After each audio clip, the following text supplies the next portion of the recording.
Este programa es presentado por Transformadores Eléctricos Sanremo.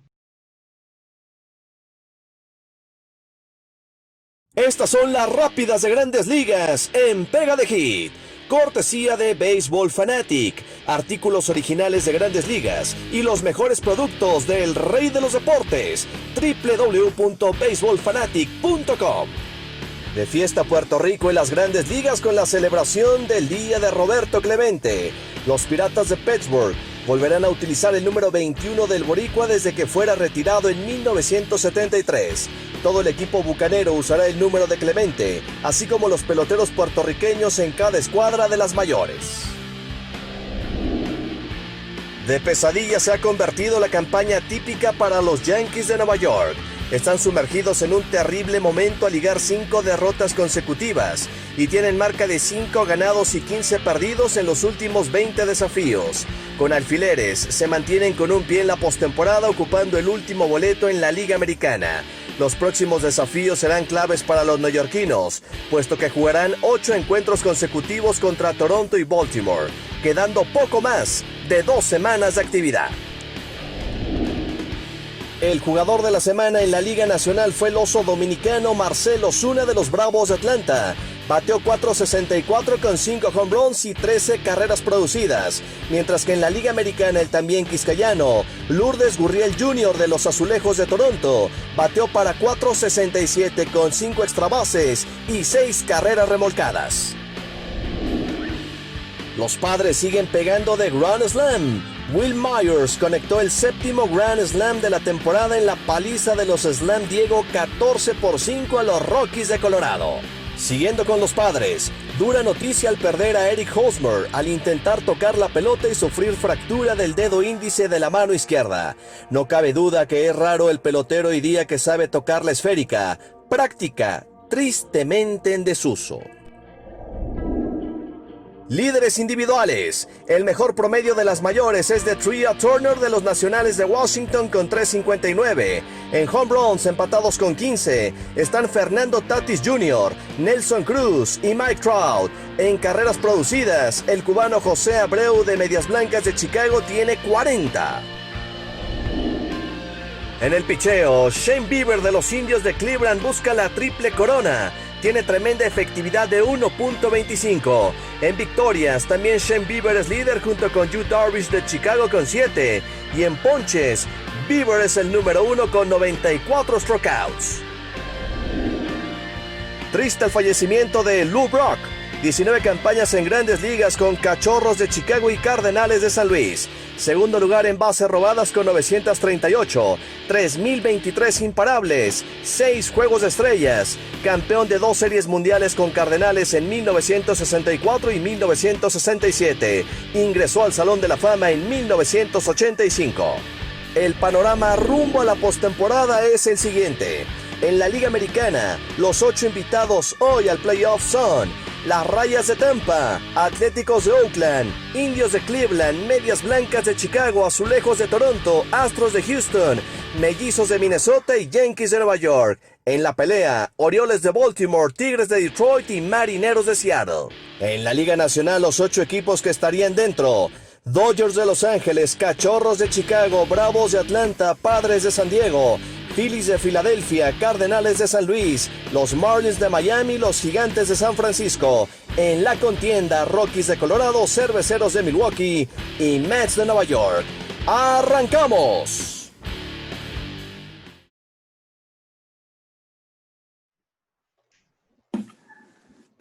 Amigos, ¿cómo están? Muy buenas noches, gracias por acompañarnos en su programa Pega de Hit, como todos los miércoles. Qué bueno que nos acompañan para hablar de su majestad, el rey de los deportes, el béisbol. Hoy tocaremos una vez más el tema interesantísimo de la sabermetría. Segunda parte, quédense con nosotros, tenemos mucha información en este día tan especial en las Grandes Ligas, el día de Roberto Clemente. Y vamos esta noche a recordar, por supuesto, a la superestrella puertorriqueña, la superestrella de los Piratas de Pittsburgh. Saludo con mucho gusto a mis compañeros. Una semana más a la distancia. Carlos Alberto Fernández. Tocayo, ¿cómo estás? Fuerte abrazo. ¿Qué tal, Charlie? Un placer saludarte, amigos de Pega de Hit. Un gusto estar con ustedes como cada miércoles, como cada semana. Johnny, nuestro invitado especial, que en un momento más lo presentarás, pues para platicar de este tema tan interesante que son las estadísticas y la revolución que se ha dado con todo ese tema de la sabermetría en estos tiempos modernos, donde todo ha evolucionado y el béisbol pues no se puede quedar atrás. Jonathan Mendoza, ¿cómo estás, Johnny? Muy buenas noches. Fuerte abrazo. Abrazo, Carlos, ¿cómo están? Compañeros, evidentemente aficionados, sean bienvenidos a una nueva emisión de Pega de Hit. En efecto, el día de hoy, el día de Roberto Clemente, una gran figura latinoamericana, y yo diría que más allá del ámbito latinoamericano, un referente del béisbol de ligas menores, tan así que se entrega un premio anualmente en su nombre, y en efecto Grandes Ligas pues sigue su curso. Los Yankees no levantan, se va a poner buena la división de la Liga Americana en lo que sigue. Y el día de hoy ganaron el día de hoy, pero ya les surgió esa victoria para que Toronto escapándose. Y en efecto tenemos un programa muy interesante con la sabermetría de nueva cuenta. Antes de saludar a nuestro invitado, recordarles que estamos en vivo a través de nuestras diferentes plataformas en Facebook, en Pega de Hit, en nuestra fanpage. Esperamos su participación, todos sus comentarios. También estamos en vivo a través de la fanpage de Es Tiempo de Béisbol y a través de la fanpage de Central Deportes. Participen con nosotros, muy atentos porque continúa el reto Pega de Triple, la dinámica Triple Play junto con Pega de Hit para que se lleven a casa el maravilloso juego de mesa que tenemos aquí en pantalla. Más adelante vamos a lanzar las dos preguntas correspondientes al día de hoy. Recuerden contestar en las redes sociales de Triple Play. Estén muy, pero muy pendientes. Y ya también está lista la encuesta de esta noche para que participen. Y la encuesta dice así: ¿crees que los Yankees de Nueva York, alcanzarán la postemporada, llegarán al playoff? ¿Sí o no? Participen con nosotros. Saludo con mucho gusto al gerente deportivo de la Liga Mexicana de Béisbol, Tadeo Varela. Mi querido Tadeo, te mando un fuerte abrazo. Gracias por estar con nosotros en esta segunda parte de la sabermetría. Vamos a entender más a grandes rasgos con tres temas muy puntuales lo que es el WAR. ¿Cómo estás, Tadeo? Buenas noches. Muy buenas noches, Carlos. De verdad, para mí un placer estar aquí. También buenas noches para Jonathan y buenas noches para el tocayo Carlos Fernández. Y buenas noches también para todos los aficionados al Rey de los Deportes que nos están escuchando en estos momentos. Para mí siempre un gusto venir a hablar de lo que más nos gusta, de béisbol. Y arrancamos. ¿Les parece que puntualmente iniciemos con el tema de la sabermetría para comprender más, insisto, lo que es la categoría, el rubro del WAR? ¿Alguna vez se han preguntado quién es el Mike Trout en México? ¿Quién es el Mike Trout de acuerdo al análisis de datos, al tema estadístico, al tema de las analytics? Vamos a dar inicio entonces con este primer tema, Tadeo, y nos has preparado un estudio muy detallado que has elaborado. Iniciamos con este primer renglón, con el top 10 de jugadores con más carreras creadas en los últimos 10 años en la Liga Mexicana de Béisbol, para que dimensionemos quién puede ser el Mike Trout en nuestro país en la Liga Mexicana. Así es. Hay varias formas de abordar primero esta pregunta. Puedes abordarla de quién fue el Mike Trout del pasado, quién es el Mike Trout del presente, o quién va a ser el Mike Trout del futuro, de los prospectos que estamos viendo ahorita surgir en el béisbol mexicano. Para hacer este ejercicio, recordemos primero que, como mencionamos en el programa anterior de sabermetría, hacer un WAR en las ligas latinoamericanas es bastante complicado porque se carece de lo que es la tecnología para medir correctamente lo que es la parte defensiva. Pero se tienen muy buenos indicadores de lo que es el corrido de base y de lo que es el aporte ofensivo del jugador. Y también sabiendo las posiciones que cubrieron cada jugador, sí se tiene una idea clara de cuál fue o cuál pudo haber sido su aporte defensivo. Entonces, en base a esto, pues vamos a verlo de la óptica de los últimos 10 años, que es lo mismo que tiene Mike Trout jugando ahorita, ¿no? Las 10 temporadas en Grandes Ligas. Vamos a revisar las últimas 10 temporadas de la Liga Mexicana de Béisbol y vamos a rankear lo que son los 10 mejores jugadores en carreras creadas, que es un muy buen indicador de lo que fue el aporte ofensivo de ese jugador en esa década de juego. Entonces, si podemos ver en pantalla ahorita esa primera lámina de lo que es el top 10 de los jugadores con más carreras creadas en la década. Si ya lo están viendo, podemos ver los 10 mejores bateadores, sin dudarlo, de lo que fue la última década del béisbol mexicano. Cuando uno piensa en los mejores jugadores, probablemente su candidato esté ahí en esa tabla. Si vamos de izquierda a derecha, el primer renglón es WRC, que es justamente ese ponderado de carreras creadas. Ese número refleja, en teoría, cuál fue ese aporte en carreras que tuvo ese jugador con los equipos en los que haya participado a lo largo de esas 10 temporadas. Después vamos con las bases robadas, SB, el OVP, el slugging, ya lo conocen también, que son dos indicadores de valores ofensivos que también se envasaron y que también batearon para poder.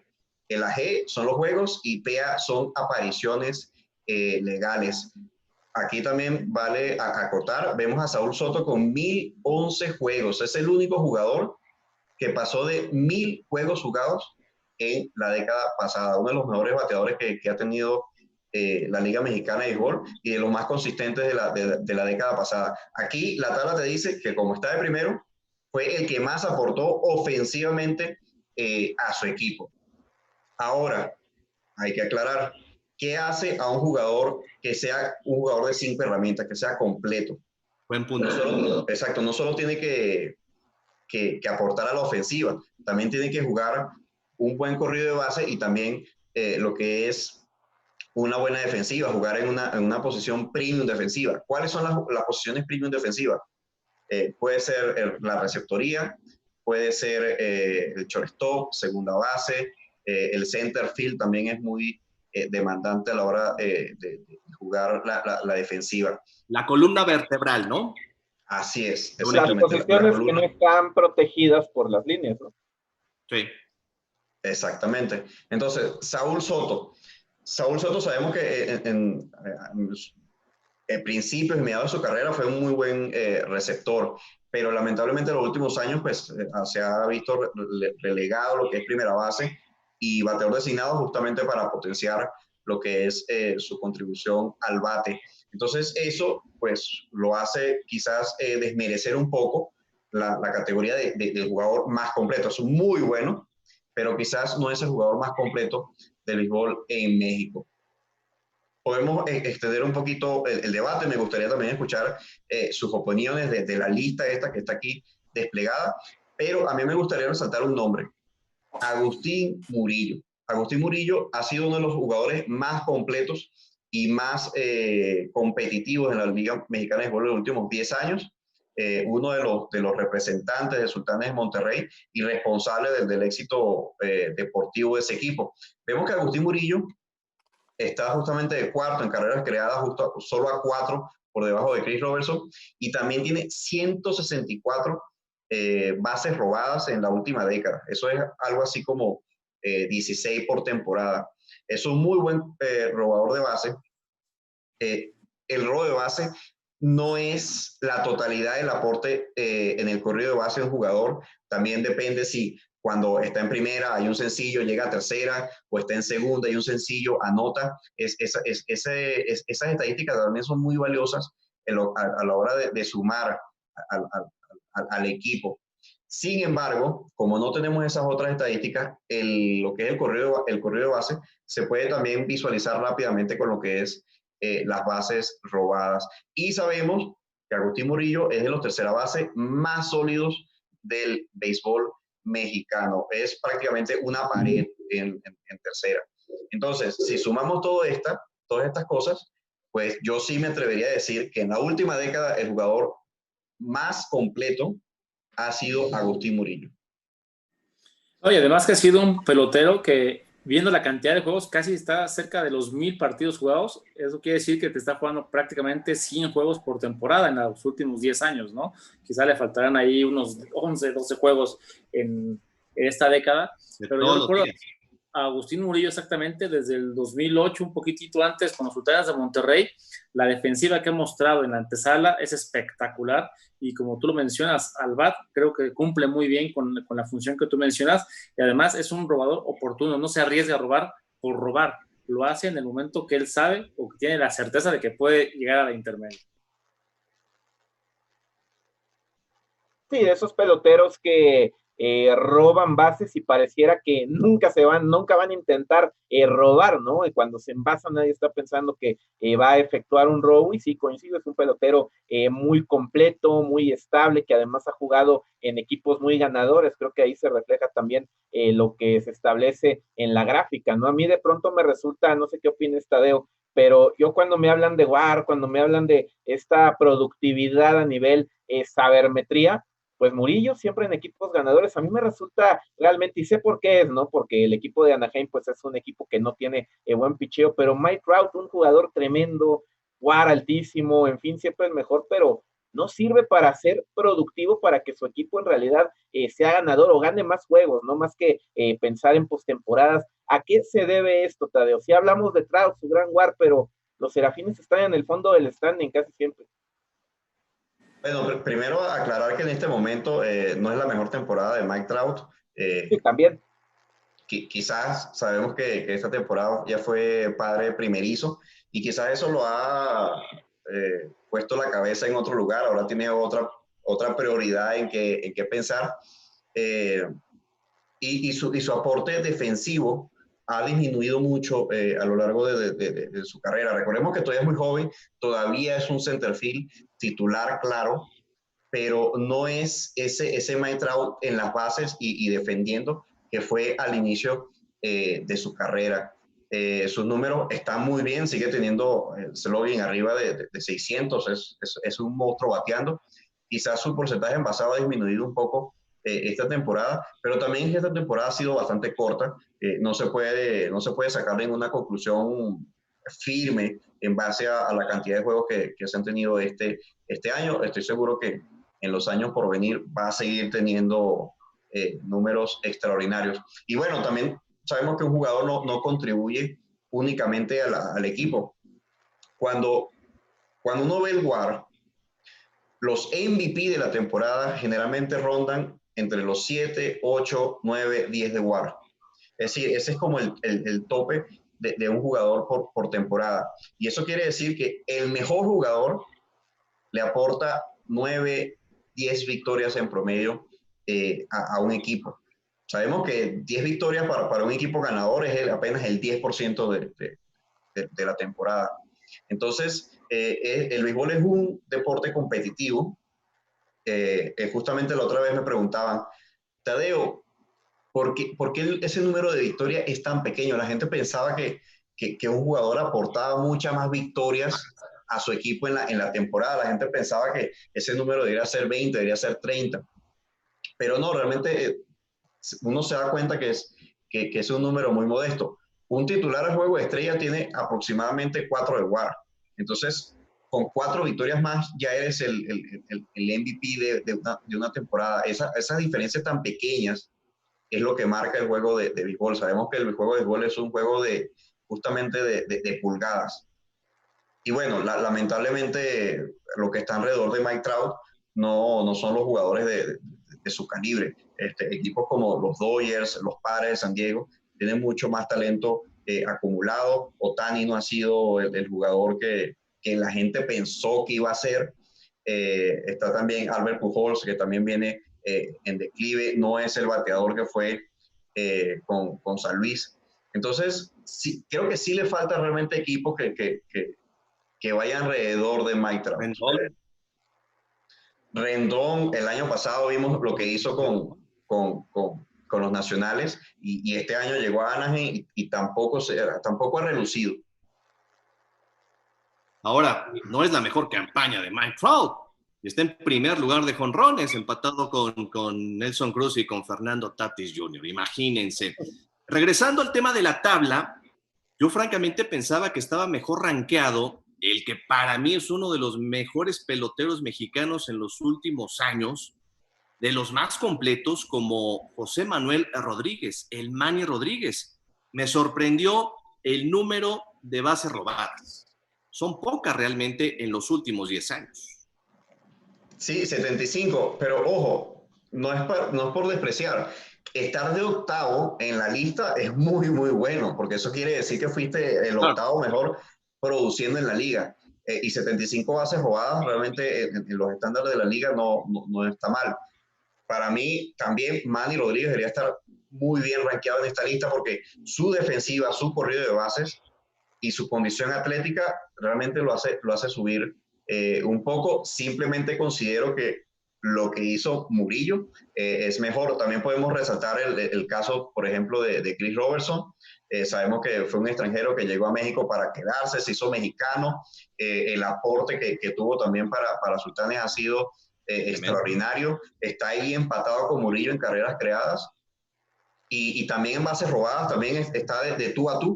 Entonces, y juega una posición incluso más premium que tercera base, que es el jardín central. Entonces, no lo podemos calcular, pero podemos imaginarnos que si hiciéramos el liderato de guardia de los últimos 10 temporadas, Chris Robertson también debería estar ahí en el top 5. Creo que esta labor de crear carreras y de mover gente, y de lo que mencionaba un poco Johnny al principio del programa, de si había alguna estadística para ver qué jugador avanzaba más, corredores a lo mejor sacrificándose, no precisamente con un toque de bola, sino siendo creado out. Creo que Armando la Agujita Sánchez, históricamente, en el caso de los Diablos Rojos del México con Daniel Fernández, fue una dupla impresionante. Muchas de las carreras que anotó Daniel Fernández, más de las 1800, se las debe al gran trabajo que hacía Armando Sánchez de moverlo de primera a segunda o incluso hasta tercera base o a home. Exacto, eso lo tocábamos tras bambalinas antes de comenzar, y sí le hice la pregunta a Tadeo, la manifiesto aquí, amigos, sobre si se tiene una estadística. Tadeo, tú le vas a responder de nueva cuenta a nuestros amigos. En general yo veo transmisiones de béisbol en Estados Unidos y se habla de 1000 datos menos ese, y veo que se toca poco la pelota, por eso para mí es una estadística muy importante. ¿Qué pelotero con un batazo, no con un toque, con un batazo, pone más corredores en posición anotadora, avanza más compañeros a la siguiente estación? Y sí me parece clave lo que dice Charlie, porque se ha perdido de pronto esos segundos bateadores en el line-up que tengan esa característica. Yo veo segundos bats que pueden batear 40 pelotas a la calle, pero que son incapaces de efectuar un toque de pelota. En el caso del béisbol mexicano, Oscar Robles, yo recuerdo que era maravilloso realizando eso. Siempre venía con una rola primera, una rola segunda, incluso una rola al short cortita que ponía corredor en tercera, en segunda, y a la postre se anotaba. Hay, Tadeo, una estadística que pueda medir esa situación. ¿Qué pelotero avanza más corredores entregando un out?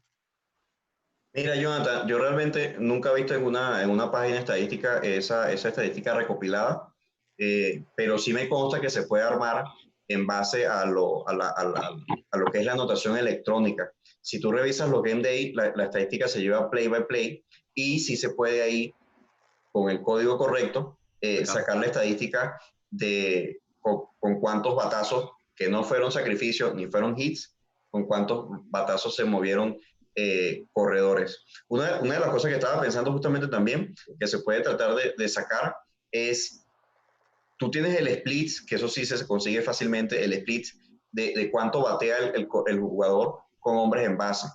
Generalmente tienes los turnos al bate y tienes los hits conectados.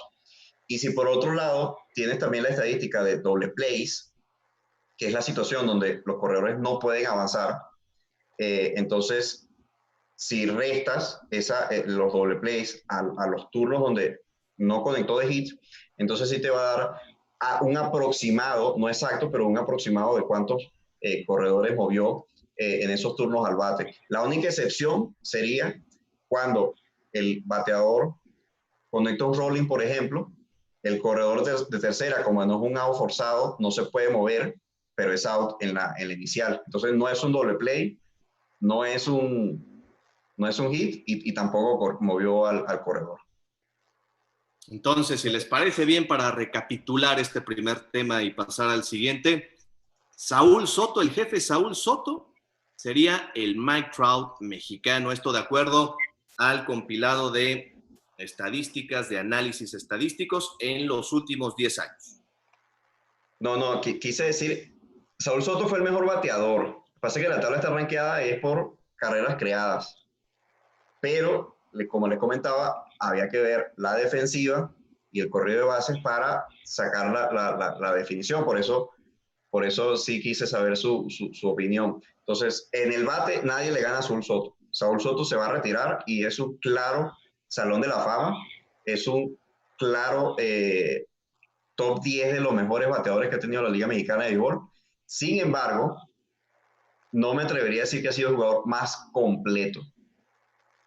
Para ustedes, entonces, ¿quién sería? A ver, queda claro que Saúl en números ofensivos, en 10 años, por la longevidad que tiene, por supuesto, es el número 1. Pero para ustedes, entonces, ¿quién sería?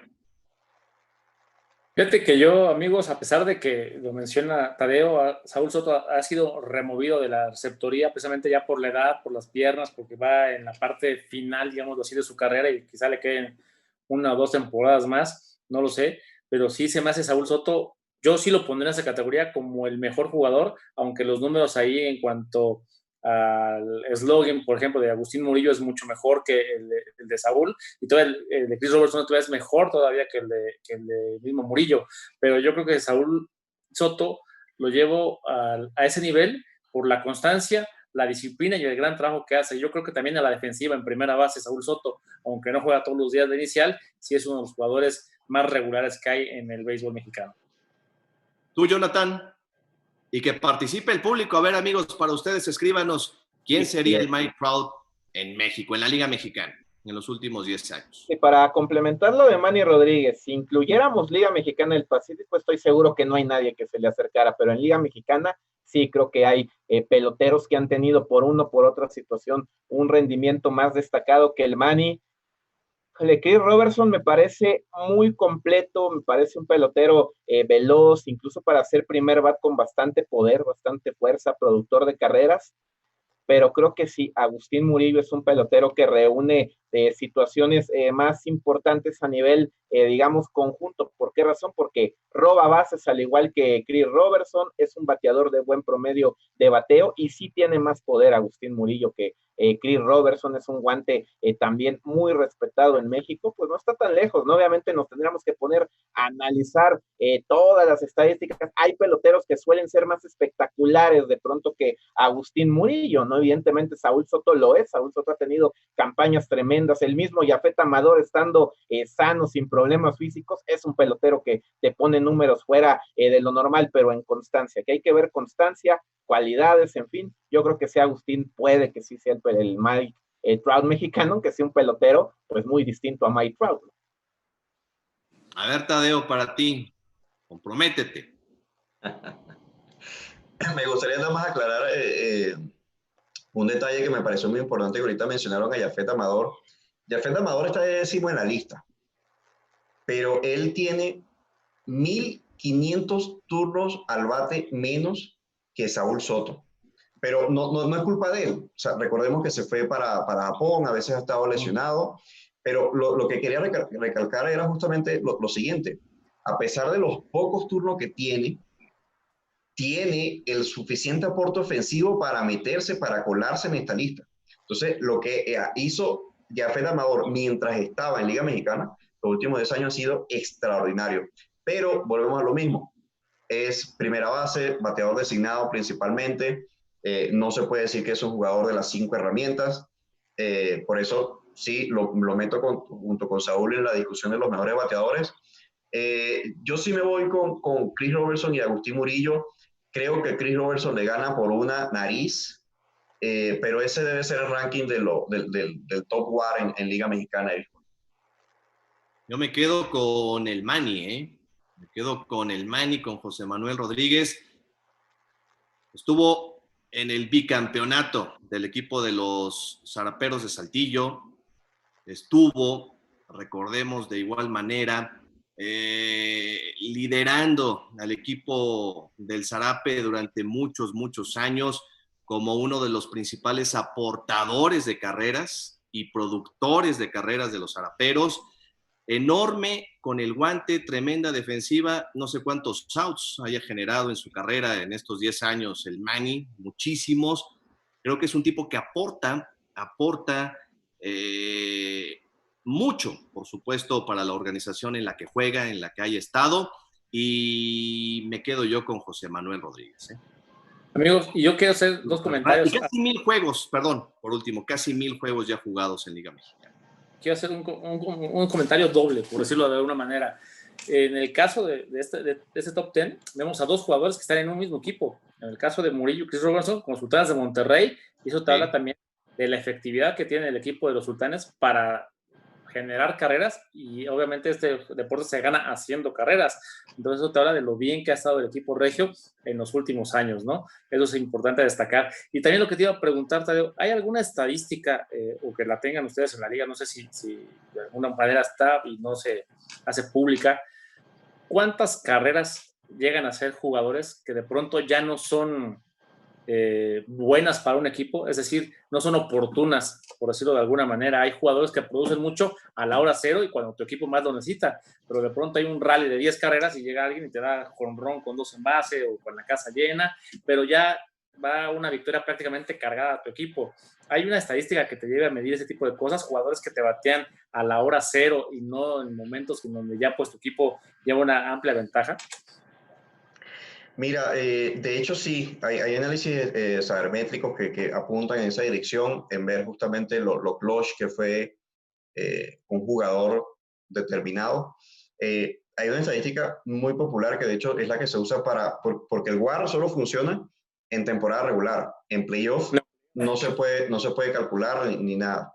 Si tú te metes en Baseball Reference y tú buscas las estadísticas de playoff, la que sobresale es una estadística que se llama WPA, que es Win Probability Added, es decir, probabilidad de victoria agregada. ¿Por qué? Porque recordemos el programa pasado donde yo expliqué lo que es la perspectiva de carreras. En base a esa matriz, tú puedes también calcular cuál es la probabilidad de victoria de un equipo en un momento dado en cualquier situación de juego. Eso es lo que hacen los analistas estadísticos. Y en base a eso, tú calculas cuánto movió la probabilidad de victoria cada evento al bate. Es decir, por ejemplo, un caso muy emblemático, el jonrón de José Bautista, que puso a ganar a los Azulejos, fue un momento clave en playoff. Si tú revisas el box score de ese juego, tú puedes calcular qué probabilidad de victoria le agregó ese jonrón justamente de José Bautista. Ahorita no tengo el dato a la mano, pero sí puede ser un número aproximadamente del 60%. Que 60% para una jugada es bastante elevado, es prácticamente sentenció el juego. Entonces, tú vas sumando esa probabilidad en cada turno al bate y te va diciendo qué jugador fue más efectivo o más clutch a lo largo de una temporada. Sin embargo, debo aclarar que muchas veces esa estadística se toma como aleatoria. Sabemos que el bateador de por sí quiere batear en todas las situaciones. Entonces, generalmente que debate o no en una situación apremiante, muchas veces no depende de él. Hay jugadores clutch, como David Ortiz, pero son muy, muy pocos. La gran mayoría no pueden controlar si batean o no en una situación apremiante. Entonces, lo que dije del Manny, del aporte de los 2 títulos, pues no va. Honesto. Murillo, Robertson y el Manny. Hay entre esos 3, para mí, ¿no? No, pero el Manny es un líder. Incluso, y no estoy hablando mal de Agustín Murillo, nada más estoy hablando muy bien de Manny. Estando los dos en charro, el capitán es Manny. Manny es una figura en el dogado importante. Me consta el liderato que tiene Manny Rodríguez. Entonces sí me quedo con el Manny. Aquí el punto, en el béisbol de invierno solamente Héctor Espino ha bateado más que el Manny, ya para que nos demos una idea, ¿no? Nada más para que nos demos una idea. Pero lo que sí queda claro, más allá de decir Liga Mexicana, béisbol invernal, uno, otro, creo que Manny Rodríguez, Chris Robertson, Saúl Soto, Agustín Murillo, e incluso estando totalmente sano, Yafet Amador, son 5 peloteros que en ambas ligas, cuando están bien, son muy constantes y se han mantenido muchos años, son en ocasiones varios de ellos hombres de serie del Caribe. Vamos a hacer un paréntesis para echar por delante las dos preguntas en el reto Pega de Triple Play, Pega de Hit, para continuar, porque todavía tenemos otros dos temas por delante en este programa de la sabermetría parte 2. Vamos a ver rápidamente en pantalla una vez más las bases para que participen en el reto Pega de Triple y se lleven este precioso juego de mesa. Trivias beisboleras, una preciosidad en verdad, un diseño mexicano 100%, sus creadores, Triple Play. Consulten las redes sociales de Triple Play, visiten la página web. Y echamos con mucho gusto, ya que estamos viendo las bases una vez más para que participen. Recordar que todos los retos, todas las preguntas tienen que ser contestadas en las redes sociales de Triple Play. Hay que seguir las redes sociales de Triple Play. Las dos preguntas de esta noche son las siguientes. La primera, ¿cuál es la franquicia más joven en llegar a una serie mundial? ¿Cuál es la franquicia más joven en llegar a una serie mundial? Esa es la pregunta número 1. La pregunta número 2 es la siguiente. ¿Quién pegó el primer Grand Slam dentro del parque para ganar un juego en Grandes Ligas? Sí, home run de campo, Grand Slam, walk-off. ¿Quién lo hizo?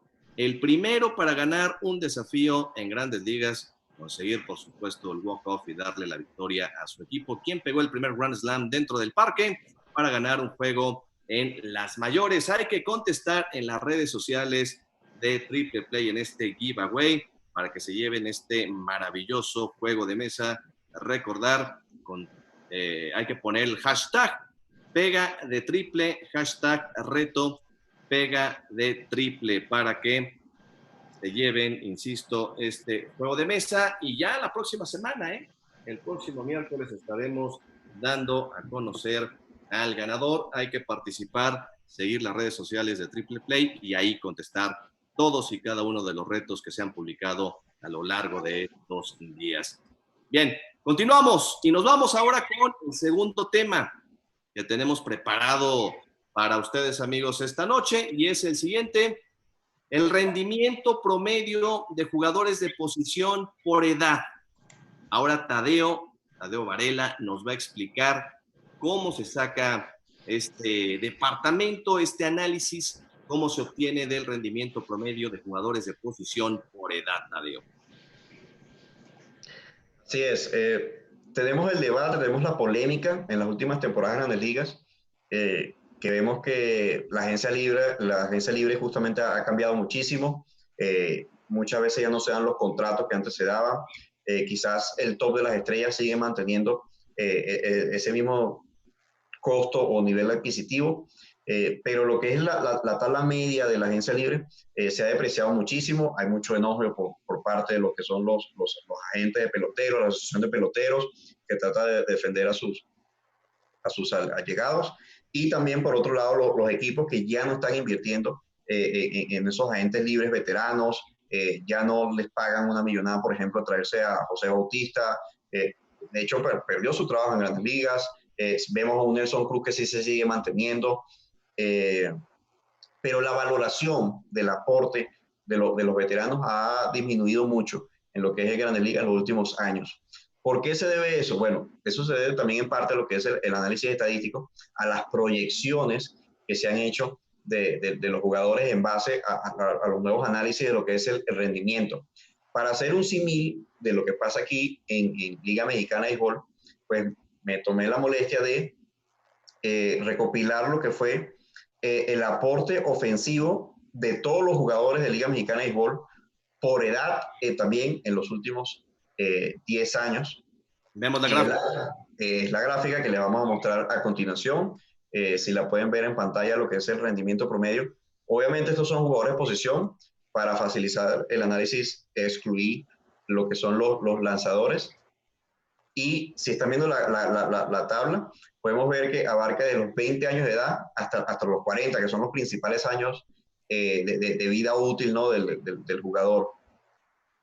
Podemos ver que a los 20 años, en promedio, los jugadores batean 257 con 347 de slogan. También la cuarta columna es la de bases robadas por aparición legal, que es 1.7. Vemos que a medida que se va desarrollando el jugador, que va avanzando en edad, pues esos números van creciendo. Prácticamente a la edad de 28 años es donde se llega al pico, a los mejores números del jugador ofensivamente hablando, y eso se mantiene más o menos hasta los 34 años.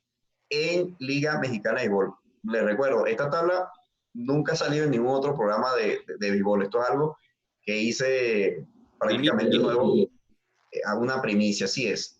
Gracias. En Liga Mexicana de Béisbol sucede algo muy peculiar. Vemos que el pico ofensivo realmente está un poquito más atrasado, por decirlo así, que en Grandes Ligas. En Grandes Ligas el pico ofensivo se llega a los 28 años y ya a los 30, 31 empieza a decaer fuertemente. Aquí vemos que a los 28 años empieza a subir hasta justamente los 34 que empieza a decrecer. ¿Por qué sucede eso? Bueno, porque en las ligas latinas tenemos algo peculiar que se llama los importados, los extranjeros, los refuerzos. Generalmente los refuerzos no son jóvenes, son veteranos. Tú no traes, o casi ningún equipo trae a un jugador estrella de 23, 24 años, porque generalmente esos jugadores todavía tienen su carrera por delante en ligas menores y están tratando de luchar por llegar a grandes ligas. Aquí los veteranos generalmente llegan después de los 28 años, entonces vemos que ese pico ofensivo pues se corre un poquito hacia la veteranía. Pero es muy importante ver que incluso en Liga Mexicana se ve claramente cómo el desempeño promedio, el rendimiento promedio de los jugadores va decreciendo con la edad. Después de los 34 años, tú no puedes seguir pronosticando que un jugador va a seguir teniendo los mismos números ofensivos, no va a tener sus mejores temporadas, o al menos no debería tenerlas. Sabemos que hay excepciones, como David Ortiz, que fue un excelente bateador hasta los últimos años de su carrera. Ya lo mencioné también Nelson Cruz. Aquí en Liga Mexicana también tenemos un Saúl Soto que sigue rindiendo independientemente de la edad. Parece que no envejece. Pero, oye, en Liga Mexicana, un Nelson Barrera, Andrés Mora, Alejandro Ortiz, Matías Carrillo. ¿Cuántos años duraron en Liga Mexicana? Así es. Esa estadística, perdón, Tadeo, esa estadística a mí me preocupa, compañeros, porque nos da un reflejo de que el pelotero joven mexicano, si no es firmado para algún equipo de ligas mayores, para tener la gran oportunidad ya y permanece en la Liga Mexicana, sus probabilidades de tener la oportunidad de ser firmado, visto aquí, y tener la misma oportunidad que los que sí lo lograron, son prácticamente nulas, porque hay jugadores veteranos de mucho nivel, hay extranjeros también que van a venir a quitarle el lugar. Eso es preocupante, creo que puede explicar en una buena medida lo que hemos platicado en transmisiones, en emisiones, porque desde hace buen rato, no 2, 3 años, mucho más, desde hace buen rato, muy poco pelotero jugando en Liga Mexicana puede escalar a las ligas mayores, sobre todo peloteros de posición. Los pitchers sabemos que de pronto sí lo han logrado, pero peloteros de posición, si no firmaste y te quedaste aquí, pues ya las oportunidades son muy pocas para ir a Estados Unidos. Ese es un tema muy importante. Para aclararlo, ya que tocaste el tema de los lanzadores, la curva de desempeño de los lanzadores es completamente diferente.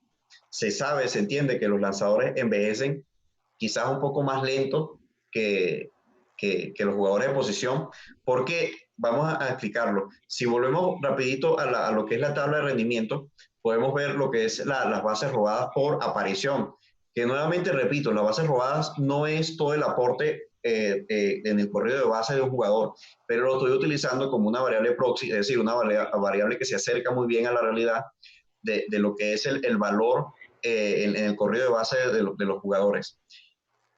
En las bases robadas, el pico sí llega a los 26 años y los jugadores se mantienen bastante bien hasta los 31, pero ahí va decreciendo considerablemente. ¿Qué dice esto? La velocidad es lo primero que abandona a un jugador. Los bateadores designados, los bateadores de poder, generalmente se mantienen más años en su mejor nivel, pero los jugadores que dependen de su velocidad, como un Billy Hamilton, un Carlos Figueroa en Liga Mexicana, se la ven difícil para mantener ese ritmo en su velocidad, porque es la condición que primero abandona a lo que es el cuerpo. Pero en los lanzadores es completamente diferente. Lo que realmente determina la carrera longeva de los lanzadores es las lesiones. Si pueden mantenerse saludables, generalmente el rendimiento de los lanzadores se puede mantener muy igual incluso hasta los 37, 38 años. Vemos lanzadores muy buenos como Justin Verlander que realmente no disminuyen el paso a pesar de la edad. Entonces los lanzadores tienen esa tranquilidad, por decirlo así, de que probablemente su carrera se extienda más que los jugadores de posición. Por ejemplo, un Rafael Díaz, un Chito Ríos, Ángel Moreno. Moreno, ¿no? Bueno, Ramón Arano es cosa de otro planeta. ¿No? Me comprometo a hacer esta misma tabla, pero de lanzadores. Sería muy interesante ver esa curva de rendimiento. El asunto de Billy Hamilton, híjole, si Billy Hamilton pudiera robarse la primera base, creo que otra sería su carrera, pero no lo puede hacer, no puede batear en Grandes Ligas realmente constantemente. Tadeo, la verdad, te voy a comprometer aquí. Tú eres venezolano, has visto otro tipo de pelota, ligas mayores, tus compatriotas, la liga de béisbol allá. El béisbol mexicano en general, ambas ligas, ¿es un béisbol lento? Yo no diría que es un béisbol lento. Realmente no. Yo creo que lo que pasa es que hay que separarlo un poco y detallarlo. Aquí en México tenemos dos ligas. Gracias a Dios tenemos béisbol todo el año. Y recordemos lo que dijimos la vez pasada. A medida que va aumentando el carreraje promedio, va perdiendo peso lo que es el robo de base. Y yo creo que eso es lo que realmente afecta al béisbol mexicano. ¿Por qué? Porque aquí en México tenemos los estadios más altos del planeta. Eso no pasa en ningún otro lugar del mundo. En República Dominicana, en Venezuela, en Japón, en Corea, en Taiwán, en Estados Unidos. Casi todos los estadios están a nivel del mar. Entonces, el nivel ofensivo de esas ligas no es el mismo que en Liga Mexicana. Entonces, eso es un factor importante a considerar. En México y en Liga Mexicana, de béisbol específicamente, predomina mucho el batazo largo. Entonces, aquí vemos que se busca ese perfil de jugador, no el que roba base. El que roba base generalmente no es el MVP del equipo. Generalmente es el que tiene más fuerza, el que tiene más poder.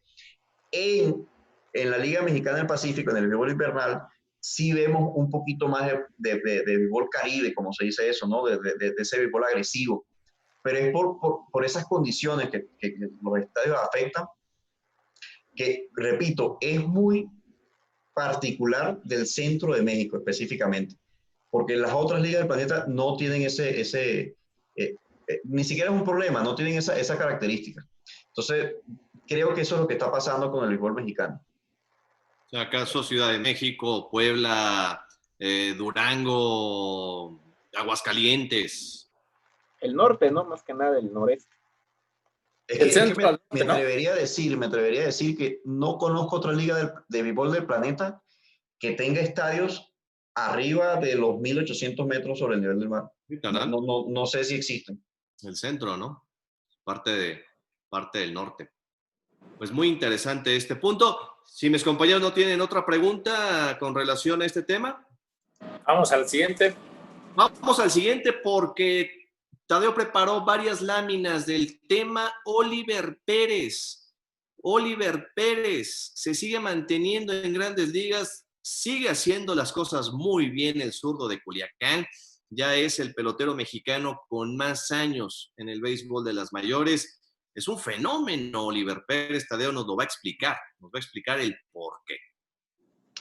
Bueno, justamente hablábamos de cómo los lanzadores tienen carreras más longevas y bueno, Oliver Pérez es justamente el ejemplo obvio en esa categoría para los mexicanos, ¿no? Es increíble cómo ha prolongado su carrera y sigue siendo efectivo en las ligas al mejor nivel. El otro día estaba viendo su efectividad ahorita esta temporada y está debajo de unos 50. Es impresionante lo que está haciendo. Y bueno, preparé esto justamente para responder esas dos preguntas. ¿Cómo se puede mantener un lanzador a esa edad todavía al mejor nivel? Y ¿vemos la primera lámina?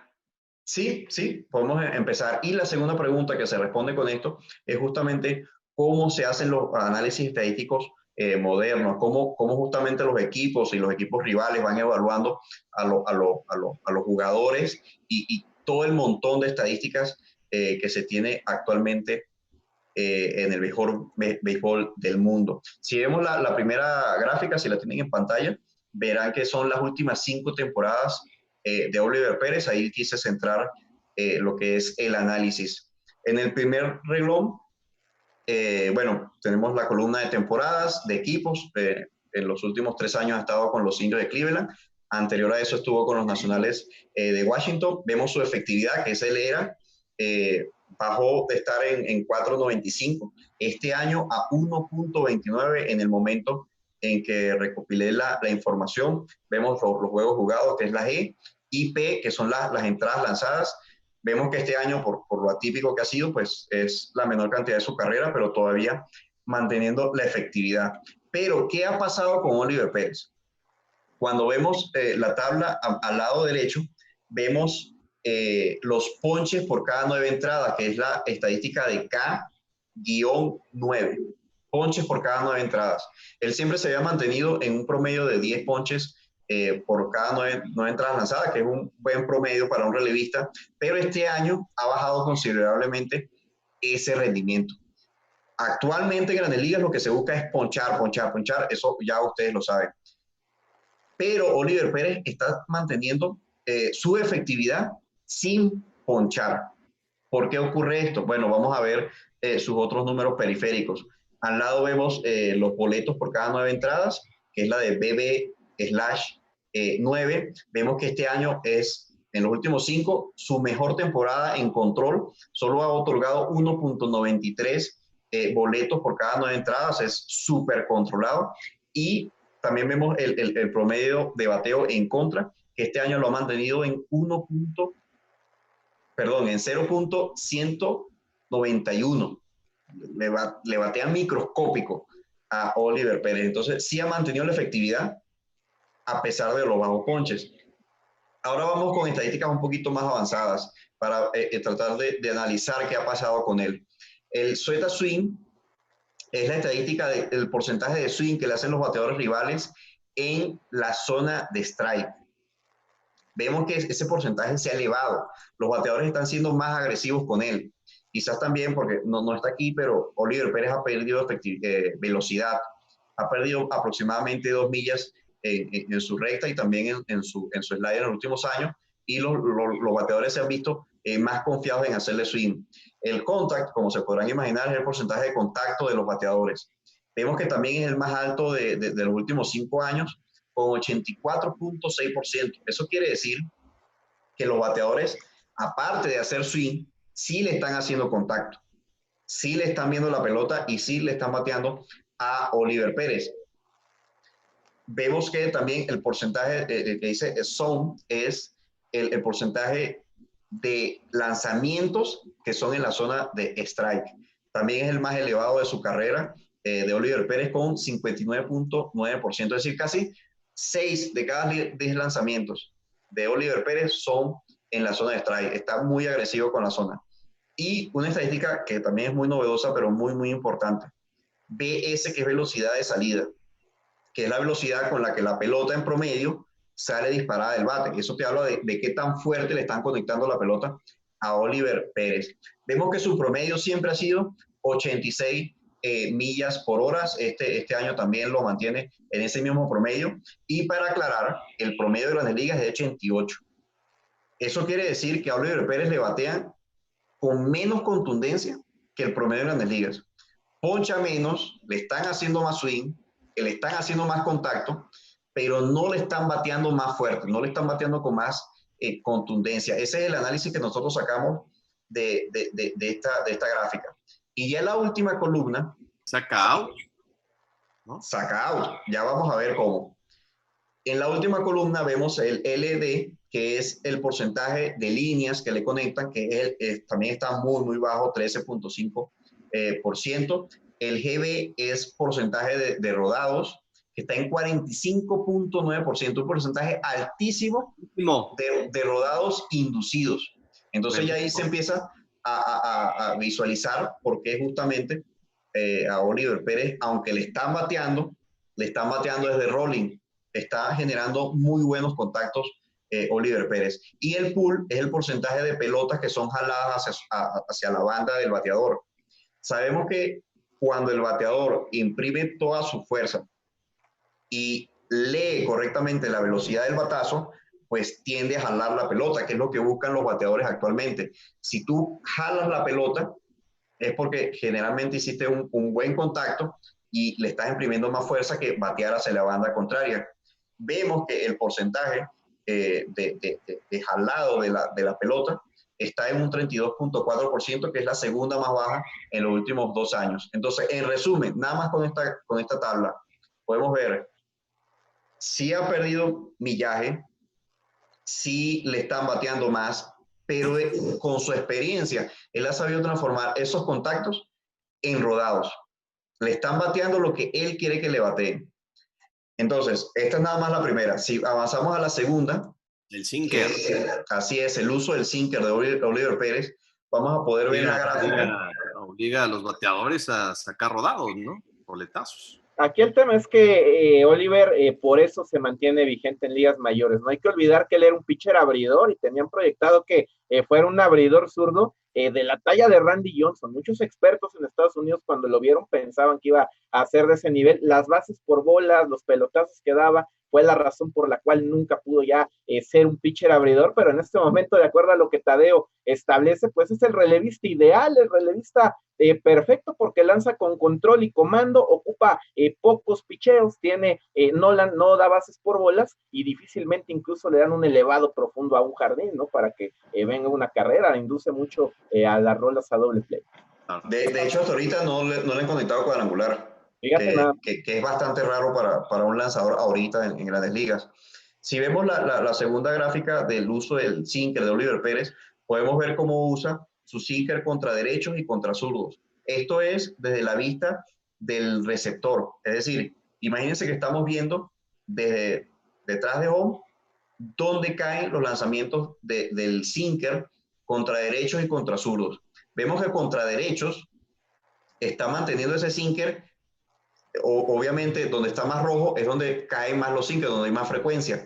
El rojo está en la parte abajo y adentro contra derechos. Contra zurdos sí tiende a usarlo en el medio del plato, pero también en la parte de abajo. Recordemos que el sinker, pues el bateador lo ve más arriba de lo que realmente cae. Entonces, el bateador está viendo un lanzamiento que está un poquito más arriba de lo que la gráfica nos muestra, pero hace el rompimiento y ya llega a zona de strike.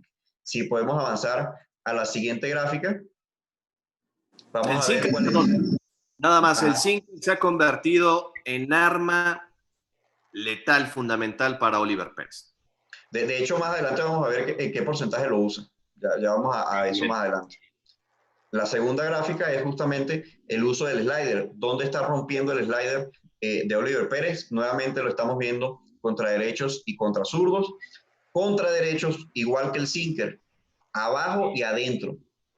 Qué complicado para un lanzador zurdo lanzar correctamente el slider contra derecho pegado al cuerpo, ¿no? Pero es lo que está logrando Oliver Pérez. No tiene miedo a hacer sus lanzamientos adentro del bateador derecho. Y el zurdo, vemos que también efectivamente le está lanzando ese slider del medio hacia adentro, hacia el zurdo. También es muy complicado por el rompimiento, pero lo está logrando. Ese es el lanzamiento, el slider de zurdo a zurdo, el lanzamiento que hace que el zurdo se eche para atrás porque piensa que le va a pegar la pelota y resulta que ese lanzamiento cae en zona de strike. Tadeo, y algo bien importante de Oliver Pérez es el control que tiene, ya lo mencionabas y lo veíamos en la gráfica anterior, porque un picheo de esos equivocados se convierte en jonrón, y como lo mencionabas, no le han dado un batazo de 4 esquinas a Oliver Pérez esta campaña. Así es, exactamente. Y esta estadística para un relevista en el nivel de béisbol que me digan es clave, porque los relevistas generalmente vienen con nombres en las bases, y creo que lo de Oliver pues se refleja que ya de los 40 en adelante en ligas mayores, si no tienes maña, no tienes repertorio pasto, no puedes sobrevivir, y creo que él lo está teniendo. Así es, exactamente. De hecho, vamos a la siguiente gráfica, que es resultado por tipo de picheo. Recordemos, Oliver Pérez tiene prácticamente 3 lanzamientos. La recta de 4 costuras, que sabemos que es lineal, el sinker, que rompe un poquito, y el slider, que rompe muchísimo más. ¿Cuál es la particularidad de Oliver Pérez? Porque hay que explicarlo en estos momentos. No tenemos el video, pero ojalá usted tenga la oportunidad de verlo en algún momento, en algún juego de Grandes Ligas. Él es un lanzador zurdo que siempre lanza del lado del brazo. Es una mecánica muy interesante porque su release point, es decir, el punto de soltura de sus lanzamientos, siempre es el mismo.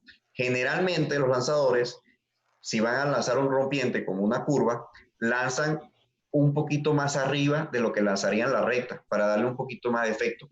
Ese no es el caso de Oliver Pérez. Oliver Pérez está lanzando del lado del brazo, y eso resulta que la primera mitad del lanzamiento para el bateador es exactamente igual. Hasta después que está rompiendo, tú no te das cuenta si es un slider, si es una recta, si es un sinker, porque todo viene igual, todo viene prácticamente a la misma velocidad y todo viene desde el mismo ángulo. Y eso especialmente para los zurdos es bastante letal. Si estamos viendo aquí el resultado por tipo de picheo, vemos en qué ha resultado cada uno de los lanzamientos de Oliver Pérez esta temporada. La parte verde son los batazos que son puestos en jugada de cada uno de esos lanzamientos. El negro son los hits, los azules son las bolas, y estos que son naranja o color carne, por decirlo así, son justamente los strikes. Está clasificado también los strike cantados, los swift, que son los swing fallidos, y los fouls, que sabemos que son los contactos malos del bateador. Si nosotros vemos los reglones, lo que más resalta es que las pelotas puestas en juego, es decir, el área verde, es más pequeña en la recta. Es justamente lo que estamos hablando. La recta es el lanzamiento que menos le hace swing los bateadores rivales. Vemos que tiene un alto porcentaje de foul. El mayor porcentaje en strike cantado para los 3 lanzamientos es la recta de 4 costuras. Y el picheo que más pone en juego es el sinker. Es decir, de alguna manera, Oliver Pérez está logrando que cuando el bateador hace swing, le está conectando a su sinker. Y ese sinker, por el rompimiento, va a generar muy probablemente un rodado, que es lo que está haciendo Oliver Pérez. Entonces, como dije anteriormente, la principal arma. Así es, Oliver Pérez está haciendo que le batee el lanzamiento que él quiere que le batee.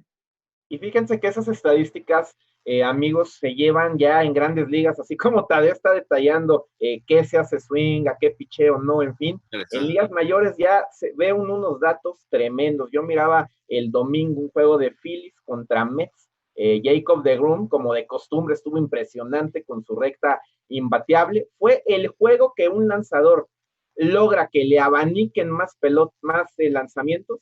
Desde el 2016, 35 picheos le abanicaron los bateadores de los Phillies. Eso de los 35 picheos abanicados no lo lograba un pitcher en las mayores desde 2016. Y también había una estadística cuando vino a batear este pelotero Rhys Hoskins, que decían que él es el pelotero que más está bateando lanzamientos rompientes actualmente en Grandes Ligas, curvas, cambios, sliders. Pues son datos que se leen así, pero que valen mucho en un momento situacional importante de un juego. Sí, recordemos que esto es nada más un entremés, esto es una entrada para que los aficionados, los que nos están viendo, sepan más o menos cómo son los análisis en Grandes Ligas, pero los reportes estadísticos que ellos manejan actualmente los equipos parecen ciencia ficción, parecen un reporte que no sabes que estás leyendo de tantos números y tantos datos que tienen. Mucha gente se queja y tiene razón. Ahorita no estamos viendo el juego, estamos viendo son números y gráficas. Pero en mi caso particular, que me gustan las matemáticas, yo veo estos números, estas gráficas, estas estadísticas, y hacen que cuando vea el juego lo disfrute aún más. Entonces, Sí, claro. nunca estos números van a reemplazar a ver el juego, que es lo que nos apasiona. Pero es muy interesante ver que ahora todos estos análisis pues abren todo un panorama de cómo ver el juego, cómo aprender lo que está ocurriendo en el terreno del juego. Sí, podemos amplificar la capacidad de ver un juego con los datos elementales o con lo que uno tiene en la cabeza de lo que es el juego de béisbol y ver más allá con todos estos datos y con la aportación de la sabermetría. Antes de pasar a la siguiente lámina, Tocayo, tenemos comentarios del público. Así es, amigo, tenemos comentarios. Como siempre, Silvia Barrera se ha comunicado con nosotros, al igual que Mario López. Les mandamos un saludo. Mario López, por cierto, manda un saludo a todos, al igual que Silvia. Emilio Ángeles Victoria dice: Agustín Murillo es un gran jugador, constante y muy rendidor. Es lo que nos comenta Emilio Ángeles Victoria, mandándonos esta comunicación a través de la fanpage de Pega de Hit, a través de donde está transmitiendo este programa como todos los miércoles, Tocayo. Perfecto. Y si te parece bien, Tadeo, vamos con la siguiente lámina. Así es, ya la siguiente es la última. Adelante, amigo. Para no atiborrarnos el número, pero esta es muy interesante. ¿Por qué? Porque nos habla del comportamiento de Oliver Pérez por conteos. Si ya la están viendo en pantalla, a mano izquierda tenemos lo que son los tipos de lanzamiento. Para que sea rápida la interpretación, está hecho por círculos de colores. La recta de 4 costuras son los círculos rojos, la sinker es los círculos anaranjados y la amarilla son los sliders, los círculos amarillos son los sliders. Ahí vemos el comportamiento por conteo del uso de picheos para Oliver Pérez. Algo curioso, conteo 0 y 0, que generalmente cuando los lanzadores abren con su recta o con un lanzamiento dominante, en 0 y 0, el lanzamiento preferido de Oliver Pérez es el slider, porque vemos que en 0 y 0 el círculo amarillo es el más predominante en ese conteo. También muy interesante, en 0 y 2, cuando tienes ya el bateador con 2 strikes, el predominante es el sinker. Y la recta tiene un círculo más grande que el slider. Es decir, en 0 y 2, ya cuando tienes justamente el conteo en 2 strikes favorable para el lanzador, generalmente ahí se espera un picheo rompiente, pero vemos que usa más la recta Oliver Pérez que el slider. Entonces todo esto te habla de que realmente Oliver Pérez no está siendo un pitcher predecible. La distribución de sus lanzamientos por conteo realmente es muy diferente a lo que esperaríamos de un lanzador promedio. Entonces esto en parte es lo que él utiliza para engañar a los bateadores, como vimos en las láminas pasadas. A mano derecha tenemos lo que es la velocidad promedio, también por conteo. Vemos que en 0 y 0, la velocidad promedio es de 81.5, que es la más baja de todos los conteos. Es decir, Oliver Pérez no abre con su mejor velocidad al principio de turno, sino que él va aumentando la velocidad, que es justamente lo que se aprecia en la gráfica, a medida que va avanzando el turno. En 3 y 0, en 3 y 1, 3 y 2 y 0 y 2 son sus mayores velocidades. Es cuando él más le aplica presión al bateador. Entonces él empieza de menos a más en promedio, cada turno en Grandes Ligas. Entonces estos análisis también nos ayudan a entender el porqué del desempeño de Oliver Pérez esta temporada y todo coincide en lo mismo. Como bien dice el dicho, el diablo sabe más por viejo que por diablo. Y Oliver Pérez está siendo extraordinario en esa maña de lanzar, de saber seleccionar sus lanzamientos en cada una de sus situaciones, de aplicarse en las situaciones adecuadas. Y como ya dijimos, esa habilidad que tiene de lanzar esos lanzamientos que parezcan tan iguales, pero que rompen diferente, es lo que tienen los bateadores que sí le están haciendo contacto, pero no el contacto que desean. Experiencia, Oliver, inteligencia y colmillo, ¿no? Oliver Pérez se ha vuelto realmente un pitcher, no un lanzador. Es un pitcher inteligente, como menciona Charlie. El colmillo lo ha sacado a relucir. Es un hombre que saca outs con menor cantidad de lanzamientos. tiene un buen comando y control sobre su pelota, así que otorga pocas bases por bolas, y lo que él intenta con esa recta floja al principio de los turnos es intentar dominar en el primer picheo, ¿no? Si se puede, con suerte hasta en 3 lanzamientos, 3 outs, ¿no? Exactamente. Pues qué interesante tema, el de Oliver Pérez, y qué interesantes los dos temas anteriores que Tadeo ha compartido con nuestro público esta noche, amigos, aquí en Pega de Hit. Concluimos la emisión de este miércoles. Compañeros, ¿algo más que quieran agregar? Vamos a agregar unos saludos más, por cierto, por donde Hugo Bando, manda saludos a toda la gente del programa. Abel Martínez, Castillo es el Mike Trout mexicano. Mario López dice, siempre se aprende con Tadeo. Un abrazo para él y para todos. Roger Hernández manda saludos a Charlie. Y pues agradecerle a Tadeo nuevamente, como siempre, esta oportunidad de aprender y entender unos conceptos que en ocasiones a lo mejor pues simplemente no pasan a la vista simple, ¿no? Del espectador, del cronista, del aficionado al béisbol. Hay que profundizar un poco más y, como lo dice Tadeo, entendiendo un poco más ese tipo de estadísticas de análisis, puedes disfrutar un poco más el juego y entender el por qué pasan ciertas cosas, ¿no? En el transcurso del mismo. Jonathan.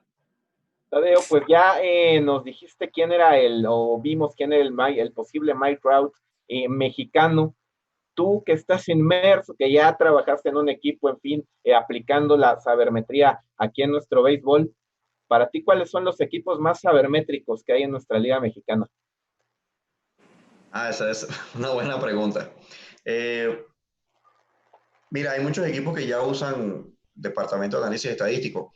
Toros de Tijuana es uno que al principio lo tuvo. Diablos Rojos de México tiene a Octavio Hernández, que creo que es de los mejores de México también.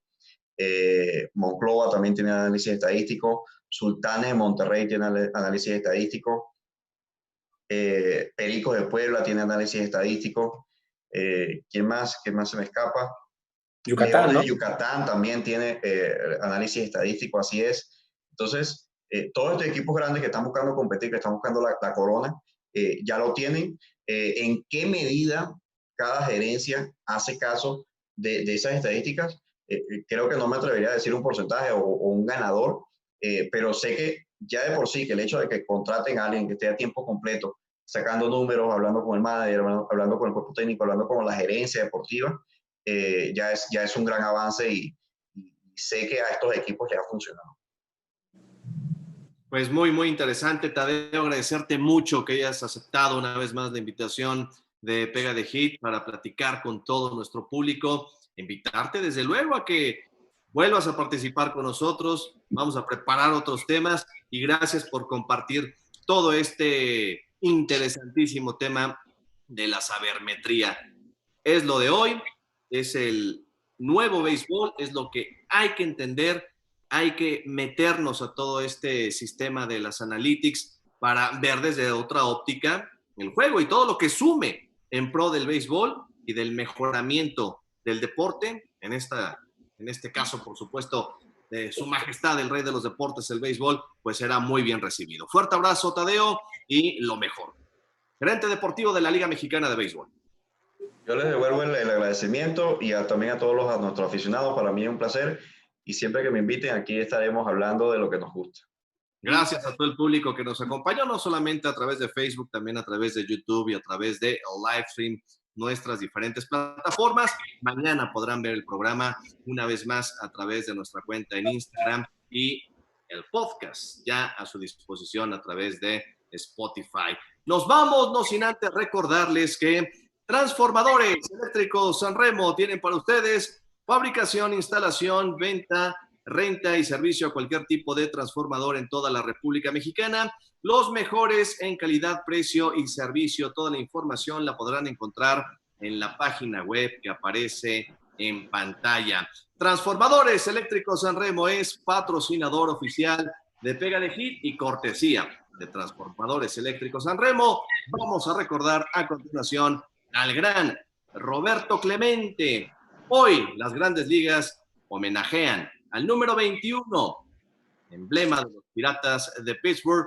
Quédense con el recuerdo de Roberto Clemente. Los esperamos el próximo miércoles, ya lo saben, en punto de las 9 de la noche y ya tendremos al ganador del reto Pega de Triple Play Pega de Hit para que se lleven el juego de mesa. Gracias, buenas noches, yo soy Carlos Flores. Pásenla muy bien. El puertorriqueño Roberto Clemente ha sido uno de los grandes peloteros latinoamericanos que han brillado en las grandes ligas y el primero en ser exaltado al Salón de la Fama en Cooperstown. Originario de Carolina, Puerto Rico, Clemente jugó en la Isla del Encanto para los Cangrejeros de Santurce, donde fue visto por sus grandes facultades y firmado por los Dodgers de Brooklyn en 1954. Ese mismo año, pasó a las filas de los filibusteros, los Piratas de Pittsburgh, con quienes ganó par de series mundiales, en 1960 contra los Yankees de Nueva York y en 1971 contra los Orioles de Baltimore. Clemente fue designado jugador más valioso de ese clásico de otoño. Roberto Clemente fue de los primeros peloteros latinos de color en jugar en las grandes ligas. Sufrió en carne propia la discriminación en los primeros años de su carrera, al viajar por separado del resto del equipo, así como hospedarse y comer en restaurantes con gente del mismo color de su piel. Sin embargo, no hubo barrera que no superara tanto en el diamante como en temas culturales, raciales y de idioma. El boricua se ganó el respeto del mundo del béisbol, gracias a su extraordinario talento y a sus tremendos logros como haber ganado 12 guantes de oro de forma consecutiva, 4 títulos de bateo de la Liga Nacional en las campañas de 1961, 1964, 1965 y 1967, jugador más valioso de la Liga Nacional en 1966, además de haber conectado la cifra mágica de 3,000 imparables. Las fantásticas cualidades de Roberto Clemente a la defensiva lo llevaron a realizar lances espectaculares en el jardín derecho de los Piratas y poseer uno de los brazos más potentes en el béisbol. Para muchos, sigue siendo el mejor right fielder en la historia de las grandes ligas. Clemente siempre se caracterizó por ser un defensor del jugador latinoamericano y por su generosidad. La esposa de Roberto, Vera Cristina Zavala, dijo: Roberto soñó con su muerte días antes del trágico accidente aéreo, el 31 de diciembre de 1972, cuando llevó víveres a las víctimas del terremoto que había sacudido Nicaragua.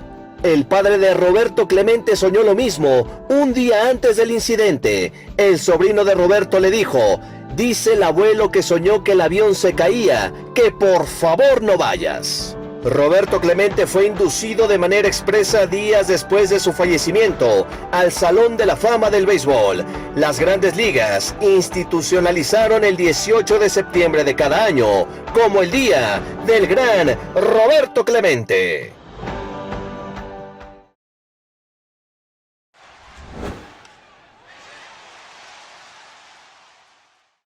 Este programa fue presentado por Transformadores Eléctricos Sanremo.